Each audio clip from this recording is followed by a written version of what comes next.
Consciência, reflexão, entendimento, pensamento crítico. Ou tudo ao inverso. Filosofia Inversa, com Leonardo Siqueira. Agora, na radioinverso.com. Olá, boa noite, como é que você tá? Tudo bem? 10h03, começando Filosofia Inversa. Cortei o Flávio de novo, a gente combinou para fazer esse especial hoje, excepcionalmente das 10 às 11, ao vivo, e tá no Mensagens que Chegam pela Manhã, que vai reprisar em outros horários, outros dias, então você não vai perder não. A gente continua depois em outros horários, basta ficar ligado na Rádio Inverso que a gente consegue acompanhar o programa novamente. Hoje é uma noite especial porque eu quis trazer para cá um curso que a gente vai fazer, vai começar agora em fevereiro, e eu acho extremamente pertinente a gente entender o pensamento oriental na origem. Então a ideia é que a gente vai agora sempre lançar cursos, talvez mensalmente ou de 2 em 2 meses, mas a gente vai lançar cursos sobre pensadores. A gente vai inaugurar com um pensador inverso também, que foi sempre contra algumas correntes, e acho que até por isso ele se destacou nas nossas concepções. E eu estou falando do Krishnamurti, não sei se você conhece, é um pensador indiano. A gente vai começar agora dia 5 de fevereiro, começa o curso, mas já no dia 20 desse mês, daqui a 17 dias, a gente tem uma preliminar, o grupo já vai ser aberto, as pessoas que foram se inscrevendo vão estar inseridas no Facebook, os grupos são sempre no Facebook, e a gente começa com algumas discussões, alguns temas, para que depois, no dia 5 de fevereiro, o curso comece efetivamente e vai durar um mês.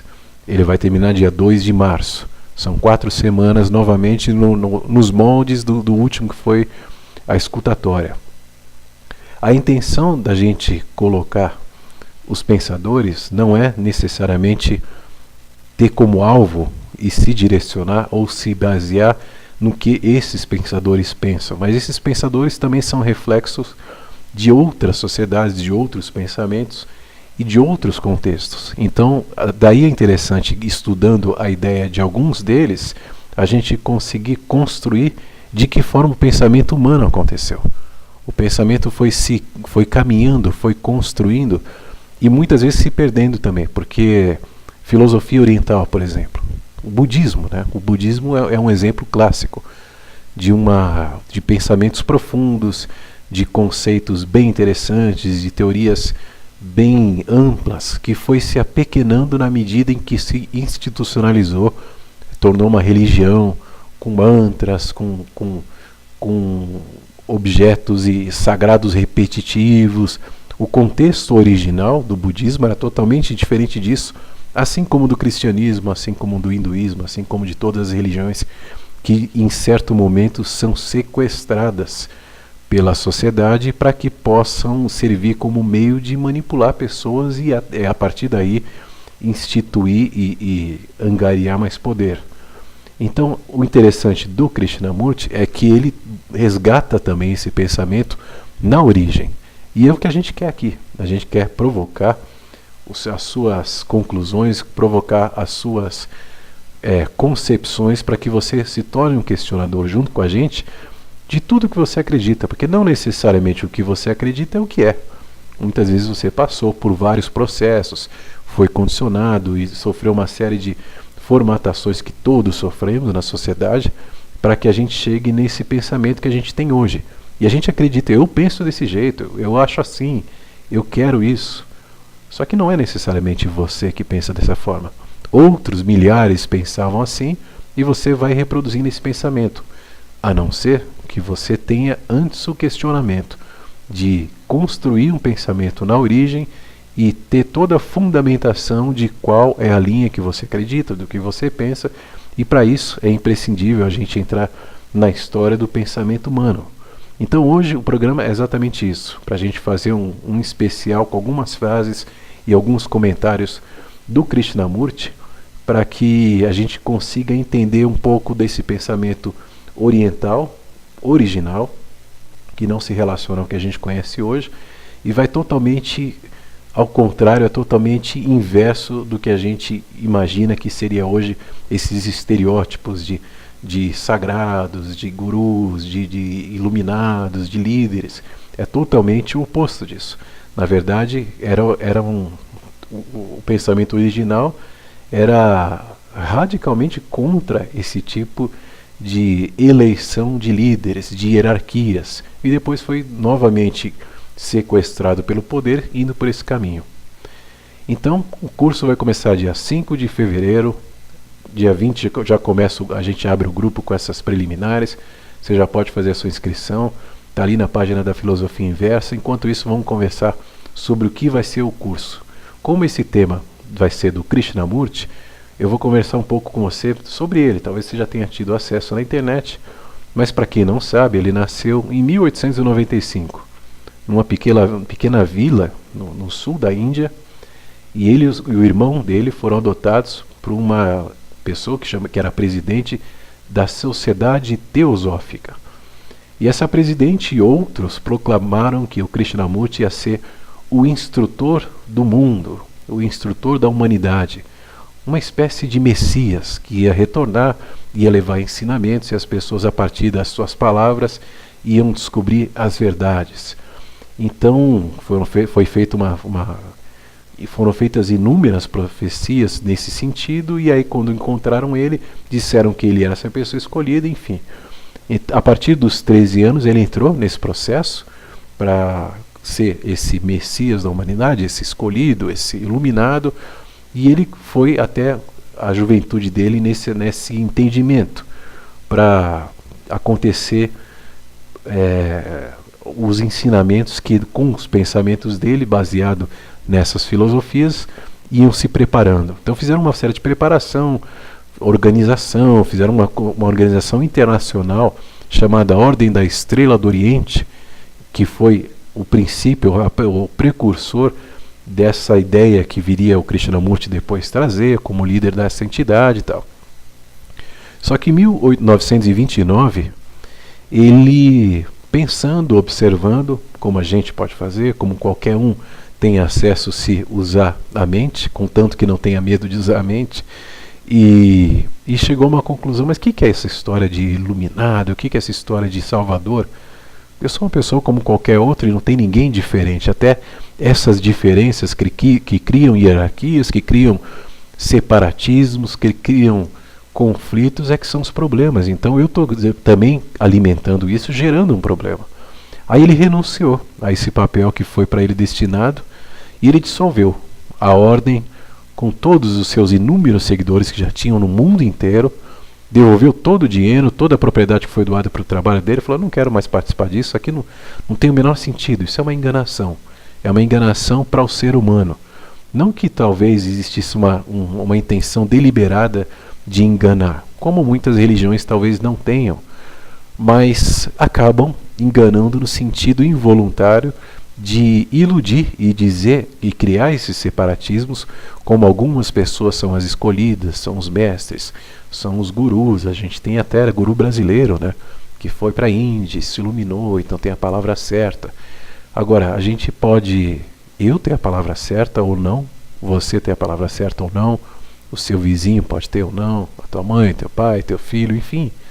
Essa coisa de você intitular um escolhido é muito relacionado à figura humana, de criar estereótipos, de hierarquia, de diversas funções extrafísicas, para que a gente se sinta especial, já que na nossa raça existem pessoas totalmente conectadas com o universo, e aí vai para uma viagem que perde todo o contexto da sua possibilidade de raciocínio, da sua possibilidade de conclusão. Aí, a partir disso, quando ele terminou o trabalho, ele iniciou a fazer palestra, sem nenhum vínculo a nenhuma sociedade, e desfez principalmente essa ideia de líder espiritual, de guru, que ainda muitos alimentam hoje, e dá certo, né? Você sabe que funciona, muita gente acredita nisso. Eu espero que você não, que esteja me ouvindo, já que a gente está questionando um valor estabelecido para muitos como incontestável, mas a gente sabe o que está por trás disso, porque a intenção é inverter Para isso, o questionamento que a gente usa, para inverter esses paradigmas, esses estereótipos que são tão travados e tão travantes em relação às suas possibilidades. Uma das frases do Krishnamurti que é interessante, ele diz o seguinte: não há professor, não há aluno, não há líder, não há guru, não há mestre, não há salvador. Então, nesse contexto, esses são alguns estabelecimentos hierárquicos que causam inúmeros problemas na humanidade. Eu estava dizendo sobre isso. E depois ele termina falando, então, você mesmo é o professor, você é o aluno, você é o mestre, você é o guru, você é o líder e você é tudo. Qual o sentido disso? Essa é a minha proposta para que a gente possa estudar a fundo o que é um pensamento que desvincula qualquer inferioridade humana, qualquer impossibilidade humana e elege alguns outros humanos como seres especiais e mais evoluídos e mais avançados. Por mais que você tenha um conhecimento a mais que eu, ou vice-versa, não tem aqui uma hierarquia de quem está mais avançado. Eu conheço pessoas que fazem plantação de café. Então são pessoas mais evoluídas que eu não consigo fazer. Eu consigo provar o café. Outras pessoas constroem casas, outras constroem carros. São todos evoluídos, porque eles têm esse conhecimento a mais. Eu estou aqui falando com você essas frases, eu estou evoluído porque eu tenho um conhecimento a mais. Mas se a gente multiplicasse esses conhecimentos e dividisse por todos, isso é o que a humanidade toda pôde produzir. Né? Cada um em uma partícula de pensamento, em um fragmento de ideia, aos poucos vai se construindo todo. E nesse sentido a gente engloba tudo. Por isso não tem um conhecimento supremo e nem uma inferioridade de alguém que não conheça nada. Sempre existe um pensamento, um conceito de alguém que, por mais que não tenha o estereótipo dessa pessoa iluminada e líder, vai poder agregar. Bom, nesse sentido, a sociedade religiosa que quis fazer dele um líder, ele dissolveu, né, é o que a gente está conversando, e o papel dele se tornou totalmente o inverso do que eles queriam, porque ele mostrou a filosofia oriental na origem, questionando todos os seus significados, sobre conceitos, e conceitos até que muitos não questionavam, como o karma. Karma, por exemplo, é uma história interessante. Você sabe como surgiu a história do karma? A história do karma é que você tem um destino, não é isso? Você tem que pagar um karma, isso é o seu karma, você tem que pagar o destino. Que em parte é pura realidade, você pode observar e vai ver o que acontece. Você não escolhe o lugar que você nasce, você não escolhe quem são seus pais, você não escolhe o país que você está crescendo, você não tem a propriedade de decidir nada até determinada época da sua vida. Então isso poderia ser um karma, como um destino involuntário, como é que chama aquele termo? Uma predestinação, poderia ser, não é? Até que você possa tomar as rédeas e escolher. Krishnamurti dizia o seguinte: na verdade não existe tal coisa como aquilo que a gente chama de karma. A causa e efeito não são duas coisas diferentes. O efeito de hoje será a causa de amanhã. Ou seja, é consequência um do outro. Como é que a gente pode separar isso? Então não há nenhuma causa isolada que produza um efeito, já que tudo está interligado. E não existe tal coisa como a lei da causa e efeito. O que significa, na verdade, é que só existe aquilo que chamamos de karma como título. Na realidade, é uma intitulação.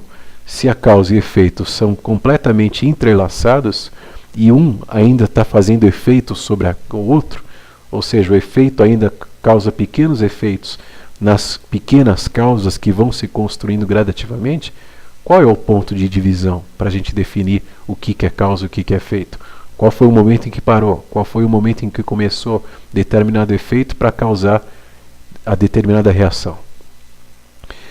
Ele também, o Krishnamurti, ele foi um questionador da sociedade, quando ele dizia o seguinte, já que muitas pessoas tendem a falar que uma pessoa com caráter muito bom é uma pessoa que cumpre os papéis cívicos e está totalmente relacionada e engajada no que a sociedade espera, uma pessoa de sucesso, uma pessoa de vitória. Nesse sentido, ele dizia o seguinte: não é sinal de saúde estar bem adaptado a uma sociedade doente.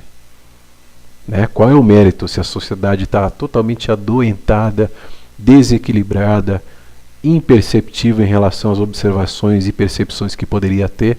Qual é o mérito e o que tem de saúde a gente conseguir se adaptar sem se indignar e sem questionar o que eles nos promovem? Aí, nesse mesmo contexto, ele dizia: a verdadeira revolução não é revolução violenta, mas o que se realiza pelo cultivo da integração e da inteligência entre os humanos, os quais, pela influência de suas vidas, promoverão gradualmente radicais transformações na sociedade. Nesse contexto, seguia a provocação permanente de a gente se entender, para que a gente possa entender tudo que está à volta. Mas é entendendo primeiro dentro, depois que a gente passa por um processo de descoberta e de percepção das nossas próprias observações, que a gente acaba nos tendo a possibilidade de nos perceber fora, naquilo que está sendo observado, naquilo que está sendo entendido. Daqui a pouco eu vou conversar com você um pouco mais sobre isso, mas para não ficar muito cansativo, só falando o tempo todo, eu vou colocar uma musiquinha aqui. Daqui a pouco a gente volta e segue hoje no especial sobre o Krishnamurti, que é o curso que vai iniciar, está iniciando agora. As inscrições já estão abertas e a gente vai seguir expressando e expondo o que são esses conceitos da filosofia oriental na origem. Até já!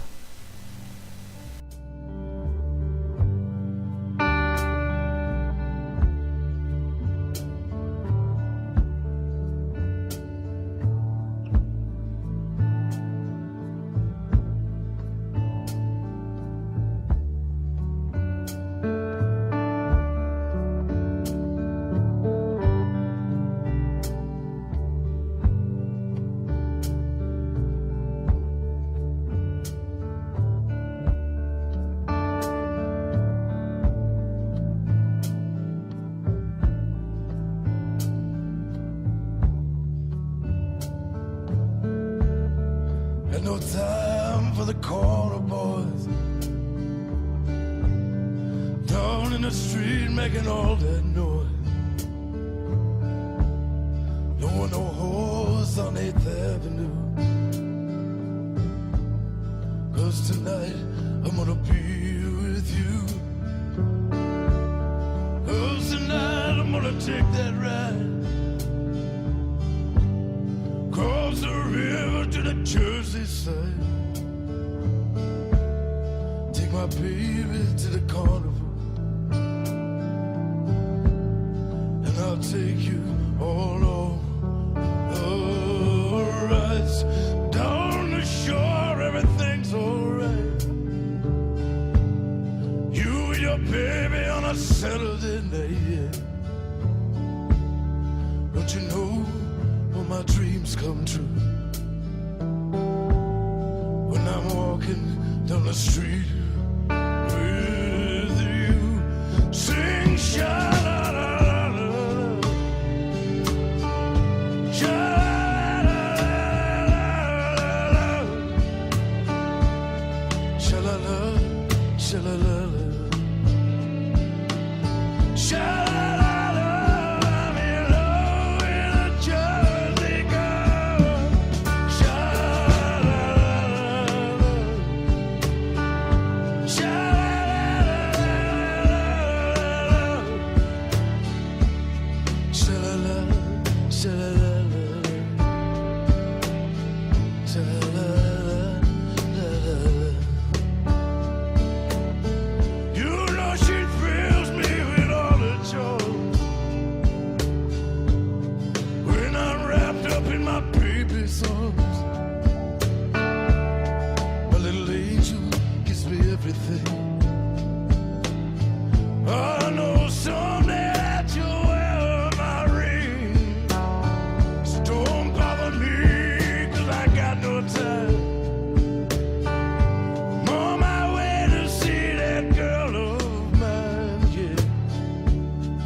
Sha-la-la, sha-la-la-la.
Ao vivo, Filosofia Inversa, hoje aqui na Rádio Inverso, a gente conversando, hoje um especial sobre o Krishnamurti, já que o nosso curso começa em fevereiro, na verdade em 20 de janeiro começa o curso e em fevereiro começam já as aulas práticas, as conversas, os debates que a gente vai promover. Então, dia 20 começa o grupo do curso sobre o Krishnamurti, que é esse pensador oriental que a gente está conversando hoje, falando um pouco da história dele. E tem muito tema, né? A gente tem uma infinidade, ele escreveu muita coisa, tem muitas palestras, só que algumas pessoas acham um pouco confuso o que ele disse, ou não entendem muito bem, porque não contextualizaram exatamente, ou não traçaram um cronograma do que ele falou, fica um pouco disperso. Às vezes a pessoa vê um vídeo, por exemplo, que ele fala de um tema mais profundo e depois vê um mais simples depois, né? E fica um pouco sem entender o contexto todo. Então a ideia é a gente conseguir reunir esses materiais de uma forma sintetizada, discutir isso no curso, mas nem para discutir o Krishnamurti, porque isso aí também é relevante, mas como um pensador que influenciou parte da humanidade, mas resgatando um pensamento original da humanidade que foi distorcido e ele rejeitou, não queria levar adiante esse pensamento, esse formato já encapsulado que as religiões sequestraram do pensamento e trouxeram outras ideias, outras práticas que já não tinham mais relação com a realidade originalmente. Em relação à consciência, por exemplo, ao entendimento, as posturas do Krishnamurti sempre caminhavam para o questionamento. Então, em um determinado momento, ele disse o seguinte: o espírito crítico é essencial. O questionamento é correto, mas nós fomos treinados para não questionar, para não criticar, e fomos cuidadosamente treinados para nos opormos. Por exemplo, se eu disser algo que não vão gostar, naturalmente começarão a se opor, porque a oposição é mais fácil do que descobrir se o que eu digo tem algum valor. Se descobrirem que o que eu digo tem valor, então há ação. E por isso terão que alterar toda a atitude perante a vida. Ou seja, né, se você descobre que tem pertinência, alguém que está falando que os seus pontos fracos e frágeis deveriam ser alterados, você tem que tomar uma atitude. Só que muita gente não quer. As pessoas preferem seguir no caminho que estão, por medo, por conforto, por uma série de questões inconscientes até. E aí ele segue a frase: então, por esse motivo, como nós estamos preparados para fazer isso, ou seja, para nos alterarmos, criamos uma hábil técnica de oposição. Isso é, se não gostarem de qualquer coisa que eu digo, apresentam todos os preconceitos profundamente enraizados e obstruem. E se eu disser algo que possa te magoar, ou que possa te aborrecer emocionalmente, ou até conceitualmente, as pessoas acabam se refugiando nesses preconceitos, nessas tradições e nesses panos de fundo, e reagem a partir desse pano de fundo, como se fosse isso a realidade, E a isso eles chamam de crítica. E aí ele termina dizendo, para mim isso não é espírito crítico, é apenas uma habilidosa oposição, o que não tem valor nenhum. As pessoas tentam se mover radicalmente, agressivamente contra aquilo que vai de encontro a um pensamento estabelecido e concretizado, porque o pensamento não é só ele resgata e ele está vinculado a inúmeros pensamentos. Se você questiona, por exemplo, a sua religião, você talvez esteja contestando seus pais, né? Se você contesta um sistema político, talvez você possa estar contestando seus pais, ou um amigo seu, ou uma amiga. Se você contesta um entendimento de metafísico, de iluminação, de guru, que alguns dizem que existe, essa é a realidade, você está contestando essas pessoas. Essa contestação não é uma coisa agressiva e não é uma impossibilidade, é só uma divergência de fundamentar a opinião e fundamentar um conceito. Só que as pessoas, por se entenderem como tudo é para o lado pessoal, acabam sendo ofendidas por um assunto que não tinha relação a elas. Se eu digo que eu não acredito em nenhum guru e nenhum mestre iluminado, e você acredita, eu não estou indo contra você.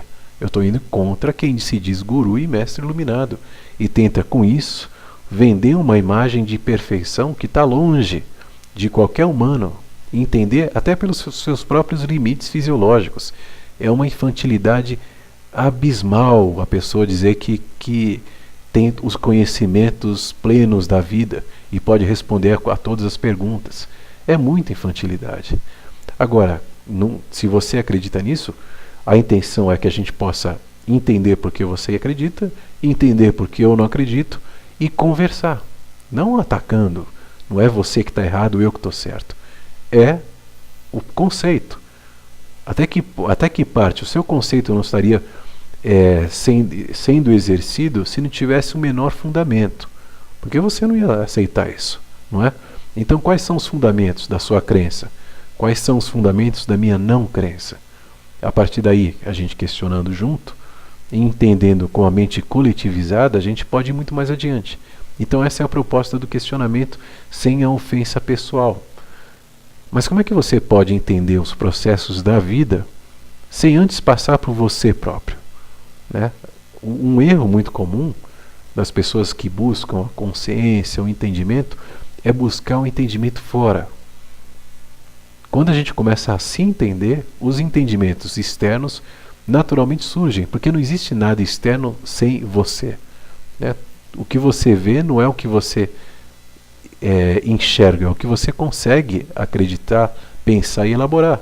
É você, é a sua expressão que está sendo refletida em qualquer objeto que você está enxergando.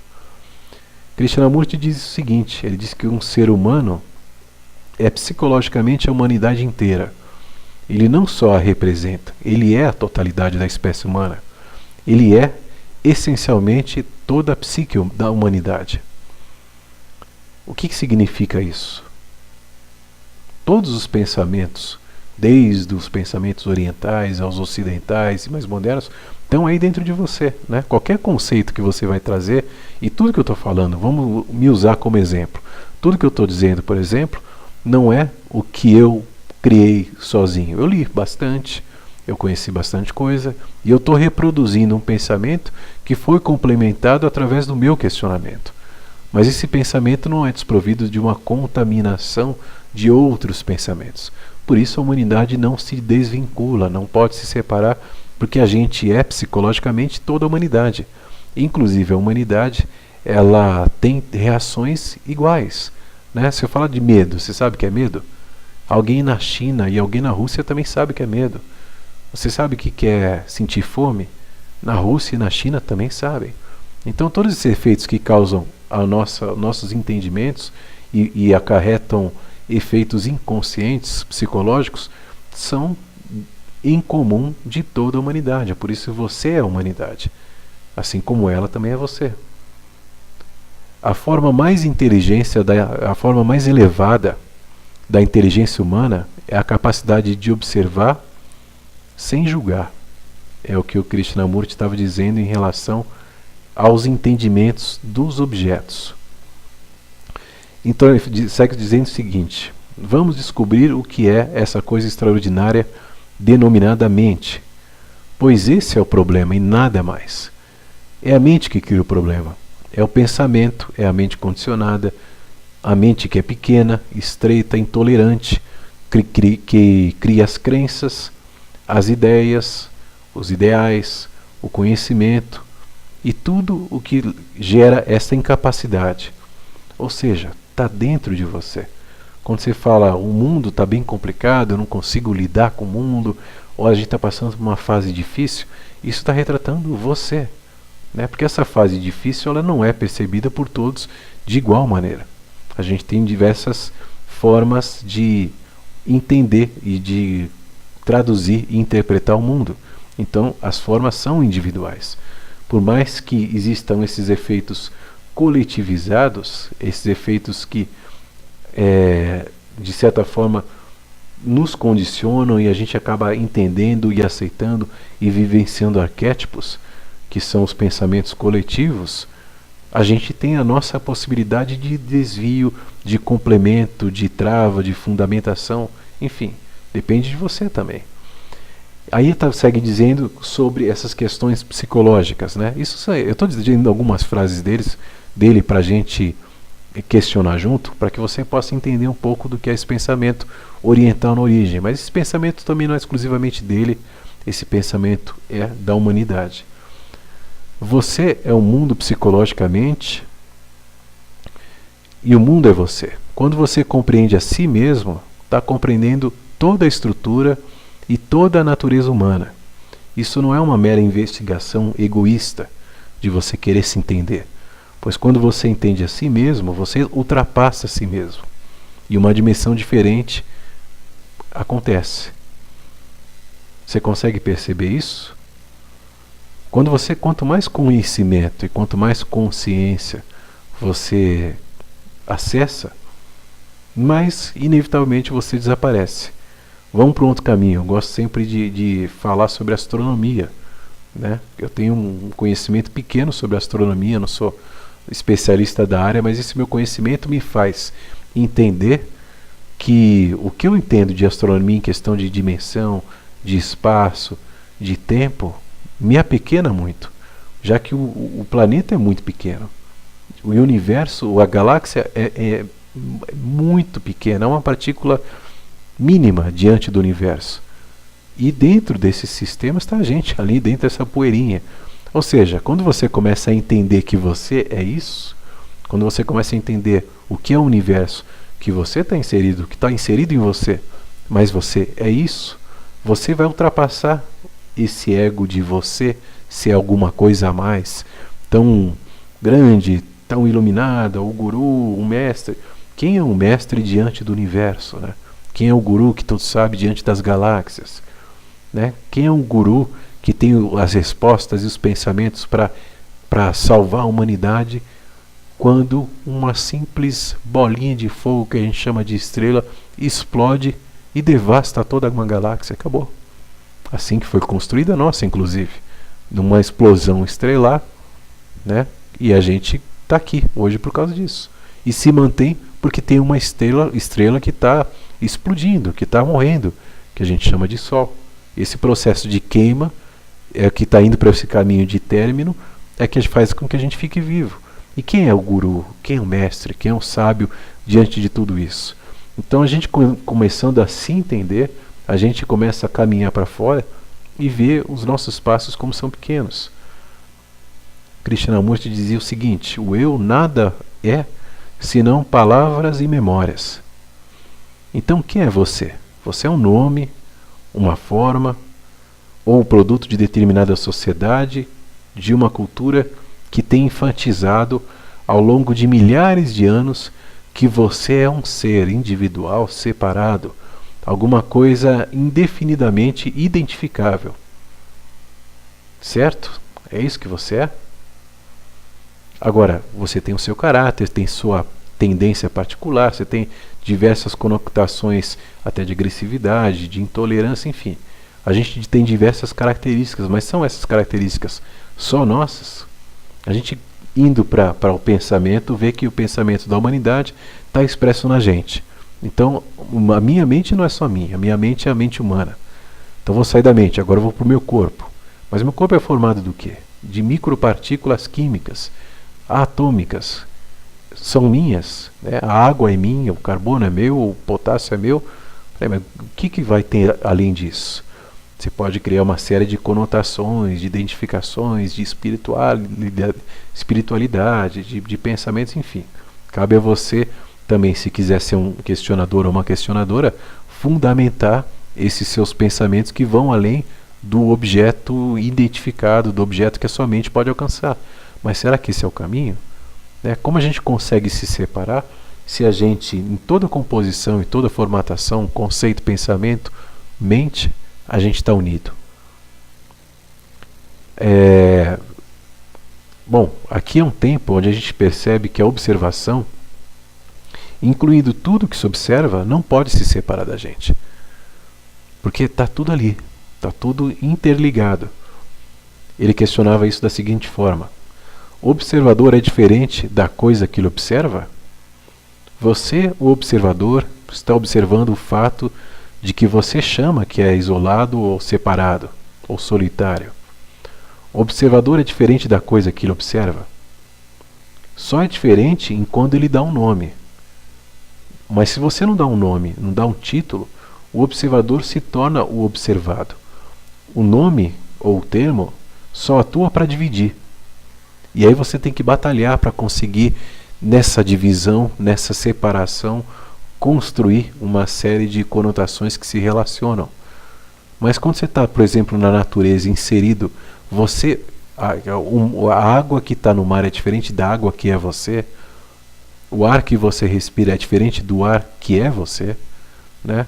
Quando a gente está queimando uma fogueira, tem o oxigênio que ele migra, ele se transforma, ele sai da madeira até que a madeira seque pelo calor e ele vá pelo fogo, ele se transforma em gás. Esse gás, que é a fumaça, sobe, vai para as nuvens, depois chove, depois brota na terra e a gente vai nascendo. Qual é a separação? Qual é a divisão entre observador e observado? Se a gente é um composto único, sempre. Pensa nisso. Eu estou falando com você hoje um especial do Krishnamurti, que é o próximo curso que a gente vai fazer. Vai começar o grupo, já vai abrir agora dia 20. Então você pode fazer sua inscrição. E a gente vai conversar especificamente sobre esses pensamentos dele, vai discutir algumas teorias, algumas ideias, para que a gente chegue mais do que ele, vá além do Krishnamurti, que não é nada a não ser o pensamento da humanidade, já que está expresso também nele. Mas dessa forma sintetizada, como ele colocou, a gente consegue chegar um pouco mais adiante.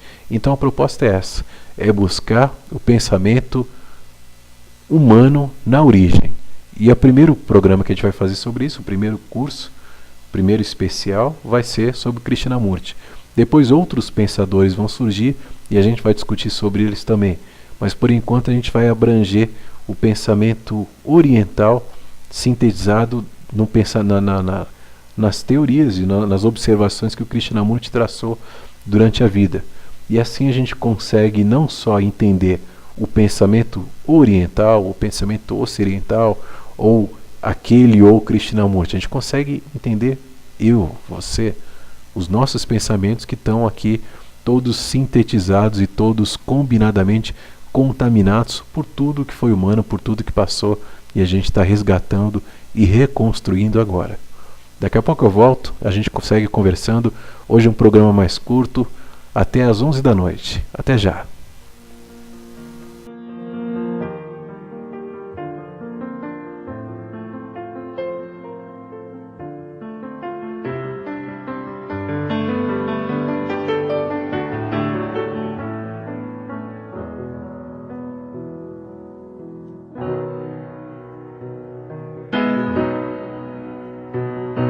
Soy como un tren que atraviesa las tempestades, camino al sol. Llevo la mar de todos estos tiempos libres o de encierros, o de encierros.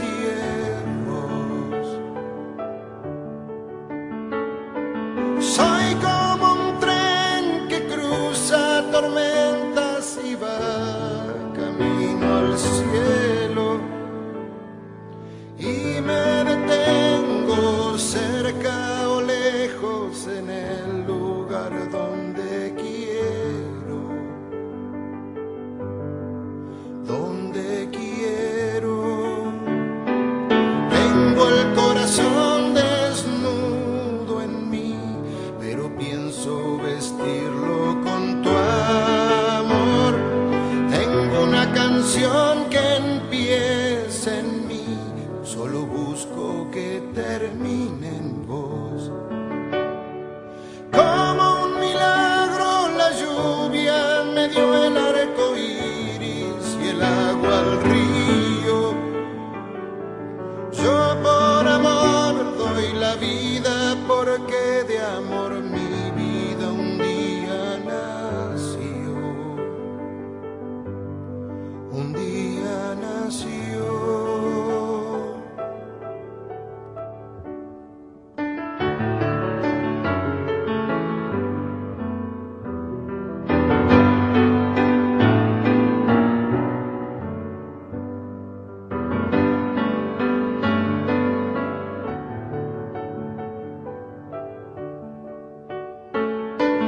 Soy como un tren que atraviesa desiertos y parte la calma en dos.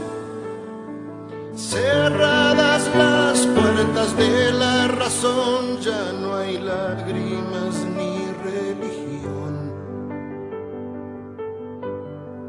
ni religión. Soy como un tren que cruza los fuegos y va camino a lo alto. Duerme el viajero eternizador de las luchas y los sueños, y los sueños. Tengo tu dolor sanándose y dejo mi pena en tus ojos. Tengo tu esperanza en mis manos y llevo tu herida en mi voz. Como un milagro la lluvia me dio el arco iris y el agua al río. Yo por amor doy la vida, porque de amor mi vida un día nació, un día nació.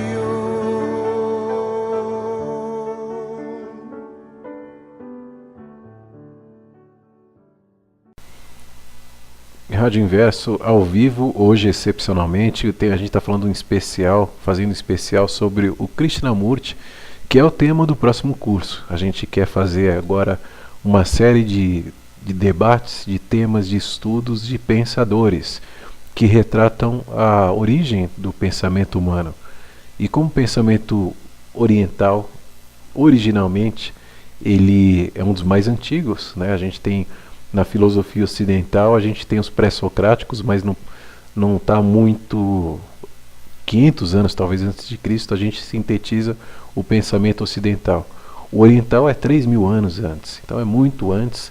As ideias, os conceitos foram muito profundos, amplificaram a capacidade de entendimento humana com esses compartilhamentos de conceitos, de questionamentos, e depois foi se perdendo, porque mais uma vez isso se institucionalizou e virou religiões, dogmatizou e acabou se perdendo o que na origem era uma porta fantástica para a humanidade evoluir em entendimento.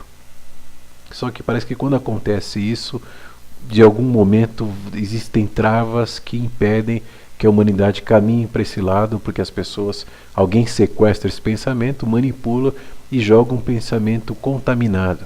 E todo mundo acaba seguindo esse pensamento contaminado, se desviando da origem que podia ser uma liberdade de entendimento, uma liberdade de pensamento. E o Krishnamurti, que é um pensador indiano que nasceu em 1895, veio justamente nesse contexto. Ele ia ser um mestre, salvador da humanidade, iluminado, tal, até que ele rompeu com tudo isso, né? Não sei se você estava aqui no começo do programa, mas eu só estou sintetizando um pouco.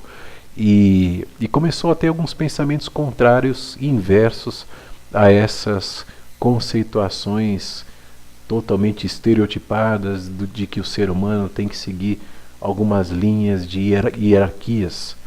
Isso foi se transformando até que ele rompeu essa sociedade que elegeu ele como esse mestre, e aí ele acabou fazendo uma série de questionamentos. E são esses que eu estou querendo aqui conversar com você, para que a gente possa ir mais além, para que a gente possa entender o nosso pensamento na origem, porque entendendo na origem, a gente consegue entender a gente próprio, né? Como é a mente humana, já que a mente humana, a sua mente, é a mente de toda a humanidade, né? Nessa forma, nessa investigação, a gente acaba criando possibilidades de entendimentos mais amplos e não tão limitado quanto os pensamentos contaminados querem fazer com que a gente siga e acredite. A gente já pode ir um pouco mais além, se fundamentar e se tudo questionar, e se tiver a possibilidade de usar uma ferramenta muito útil até certo ponto, que é a lógica, que pode desconstruir todas as ilusões. Ainda assim não vai te permitir o acesso a toda a realidade, já que a gente é limitado e é fragmentado, né? Como é que a gente pode entender então? Eu estava falando antes da figura do observador e do observado, que é um estudo que Krishnamurti desenvolveu muito amplo, e depois se juntou a ele um físico da equipe de Einstein, que estudava a física quântica. Então, de uma forma muito avançada, física quântica também já é outra coisa, né, que já se deturpou. Hoje tudo é quântico, é terapia quântica, é banho quântico, pensamento quântico, então já se deturpou para fins comerciais, a coisa acabou se perdendo, enfim, e não tem mais a mesma validade que tinha na época desse físico que conversava com Krishnamurti sobre a figura do observador e da figura observada. A gente pode ir muito além se a gente conseguir fundamentar e avançar nessa investigação. Em certo ponto ele disse o seguinte sobre a divisão entre o observador e o observado. Há uma divisão entre o observador e o observado. Isto é, você olha para a vida como um observador, como algo separado da vida. Então há uma divisão entre os dois. Essa divisão é a essência de todo conflito, é a essência de toda luta, dor, medo, desespero. Onde houver divisão entre seres humanos, a divisão das nacionalidades, por exemplo, divisão de religiões, divisão social, tende a haver conflito, inevitavelmente. Isso é lei, é razão, é lógica. Há o Paquistão de um lado e a Índia do outro, guerreando entre si. Na Índia existem as castas, né? Então ele se referia aos brahmanes, porque ele era essa figura que teria sido da linhagem dos brahmanes. Então ele diz o seguinte: você é um brahmane e o outro não é. Portanto, há ódio, há divisão. Aqui você pode dizer o seguinte: você é de esquerda ou você é de direita. O outro é de direita, você é de direita e o outro é de esquerda. Também vai ter divisão. A gente vive isso diariamente, né? Então, nessa divisão exteriorizada com todos os seus conflitos, é a mesma coisa que a divisão interior, aquela que faz a distinção entre o observador e o observado. Você consegue compreender isso? Se você não compreende, não é possível prosseguir, porque a mente está em um conflito. A não compreensão já é a expressão desse conflito acontecendo na sua mente. E uma mente que foi torturada, uma mente que foi deformada e foi distorcida. Se você compreende de uma maneira simples, a sua mente não foi tão contaminada e seus estereótipos e as suas divisões seriam muito menores. Você entenderia de uma forma muito clara que você é a figura observada e que você é a vida, é todo esse processo que se completa em você, se constrói em você, se destrói no sentido de se transformar também em você, e a gente acaba a partir daí criando uma série de etapas e ciclos que muitas vezes são tristes, são lamentados, mas são a vida, somos nós, né? Aí Krishnamurti segue dizendo o seguinte: como é que surge o observador? Quando você olha para uma flor, por exemplo, no momento em que você observa com atenção, não há observador, só existe o ato de olhar. Mas depois você começa a dar nome a essa flor. Você diz: eu gostaria de tê-la, eu queria que ela estivesse no meu jardim, mas quem sabe se ela estivesse na minha casa. Então você já começou a construir uma imagem acerca dessa flor. E o criador de imagens é o observador, não é isso? É você que está observando. Então, seguindo esse raciocínio, observe por você mesmo. Portanto, a imagem e o criador da imagem constituem o observador. E o observador é o passado. O eu, como observador, é o passado.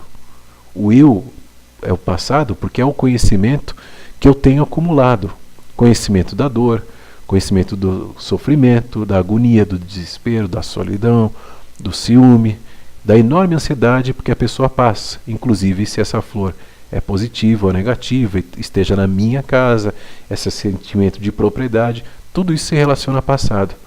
Isso é o eu que você qualifica como eu na sua inteireza, que é o conhecimento acumulado do observador, mas já passado. Assim, quando você observa, o observador olha para essa flor com os olhos do passado, quando tenta dar qualquer tipo de definição ou qualquer tipo de palavra em relação àquele objeto observado. E você não sabe olhar sem o observador, portanto, o conflito surge. Porque essa figura do observador vai precisar nascer, né? Eu estou olhando a flor. Não existe aqui um sentimento meditativo de eu enxergar um objeto e não ter nenhuma qualificação sobre ele. A partir do momento que eu tenho qualificação, eu tenho passado. Minha qualificação vem das palavras que eu defini como reais, como perceptivas, como entendimento, como comunicação, enfim. Então eu estou envolvendo sempre o passado.